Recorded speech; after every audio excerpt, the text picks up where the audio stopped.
is tarnished. Worry not, said the king. Your conduct is confirmed. From Carlisle to the coast, where your cog waits, and though your coffers be full and crammed all with silver, my seal would keep you safe for 60 miles more. They inclined low to the king and politely craved leave to go quick from Carlisle, and they take their horses. Sir Cador the courteous, acquainted well with those roads, conveys them to Catterick and commends them to Christ. Then they sped at their spurs and made their mounts spring so fast that they had to hire hastily fresh horses thereafter. Fast with rigour they rode and never rested, save to lodge below Lindens when the light failed. And so truly that senator sought the quickest way. With 7 days done, they reached that city. For all the glee under God, they were never so glad at the sound of the sea and the bells of Sandwich. Without stopping for breath, they stabled horses abroad, and all weary they went to that one sea at once. With all men on board, the ship weighed its anchors, and rode fleet on the flood of high tide towards Flanders.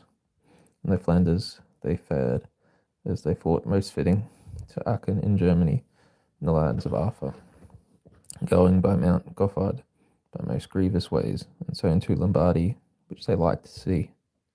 They turned into Tuscany with its soaring towers, then appropriately changed into precious apparel on Sunday at Sutri. They rest their steeds and seek their saints of Rome, to which all kings assented. Then they spur to the palace, with its splendid portals, where Sir Lucius awaits, with his lords aplenty, and bow low to him lovingly, bearing their letters, with enclosed credentials in chivalric words. And all eager the emperor inquires with ardour of an answer from Arthur, and asks him right there how he orders his realm and rules his people.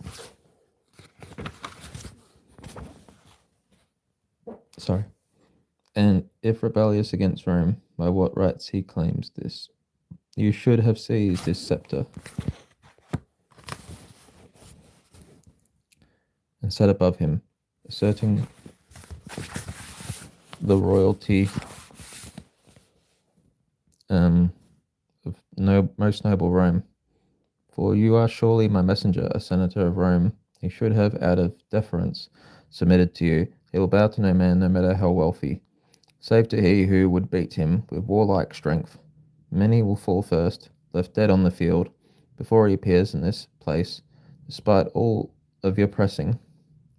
I say, sir, that Arthur is your enemy always, and expects himself to rule over this Roman Empire, with all his ancestors owned, which all his ancestors owned, save for Uther alone. The New Year's notice you sent I made known by myself, before that named noble and all his 9 kings, in that most royal palace of the Round Table. I summoned him solemnly, as seen by his knights. In faith, never in my life was I ever more fearful. In many a princely palace have I passed through on earth. I would shed all my staff and my standing in Rome before serving that sovereign with another such message. He was made chosen chieftain, chief of all others, for his achievements in arms, his unmatched charming chivalry, for his wisdom and worthiness, and the weight of his power. Of all those which I know of in this whole world, he is created most knightly all across Christendom, of any conqueror or king that is crowned on earth. Of countenance, of courage, and of cutting expression, he is the most comely knight acted now under Christ. He is spoken as one who despises silver, a man who regards gold no more than great stones, nor rates wine more than water that runs in his wells, nor wants for worldly wealth, save the renown of honour. In no rich country abroad was known such comport and courtesy, as shown by this conqueror and beheld by his court. At Christmas I counted, of kings all anointed, with him wholly 10, at his table that time. He will make war, I think, so I urge you beware. Pay well many warriors, and watch all your borders, and be ready arrayed to respond at the quickest. For if he reaches Rome, the ransom will be endless. I deem it wise you get ready and delay no longer. Be sure of your paid soldiers, send them to the mountains, for in quite just 3 months, if he stays quick and hale, he will with great power hasten here on his way. By Easter, says the emperor, my own end is thus, to be armed across Germany, with my knights arrayed, and fare firmly to France, that flower of all realms. So to fetch, thank you. Sorry about that. Technical difficulties. By Easter, says the emperor, my own end is thus, to be armed across Germany, with my knights arrayed, and fairly. Oh, thank you, Wyatt Adam. Hi to you too. Thank you. Really appreciate the kind words and support. By Easter, says the emperor, my own end is thus, to be armed across Germany, with my knights arrayed, and fare firmly to France, that flower of all realms. So to fetch that fellow and forfeit his lands. Oh, thank you for the like, Wyatt Adam. Really appreciate it. And everyone. So fetch that fellow and forfeit his lands.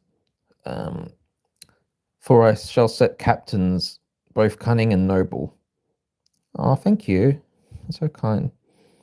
And great men of Genoa, giants at jousting, to meet him in the mountains and martyr his knights. Strike them strong in the valleys and destroy them forever. We shall raise a great watchtower up there upon Gothard, to be garrisoned and guarded with good men at arms, with a beacon above to burn when they like, so no enemy host shall enter the mountains. On Mount Bernard there shall be built another, bustling with bannerets and noble bachelors, and no prince shall pass through the gates of Pavia, because my prize knight shall make that place perilous. Then lordly Sir Lucius sends several letters, all bound for the Orient by his most austere knights, to Arbogane and Orcage, Alexandria also, to India and Armenia, Alexandria, I read that already, to India and Armenia, riding by the Euphrates, to Asia and Africa, and far beyond Europe, to where they speak Elamite, and out still to Hyrcania, to Arabia and Egypt, in search of those lords, that each holds their land by decree in those eastern marches. Of Damascus and Demetia, as dukes and earls, they address themselves quickly for dread of his dislike. Honorable kings from Crete and Cappadocia came at his command directly at once.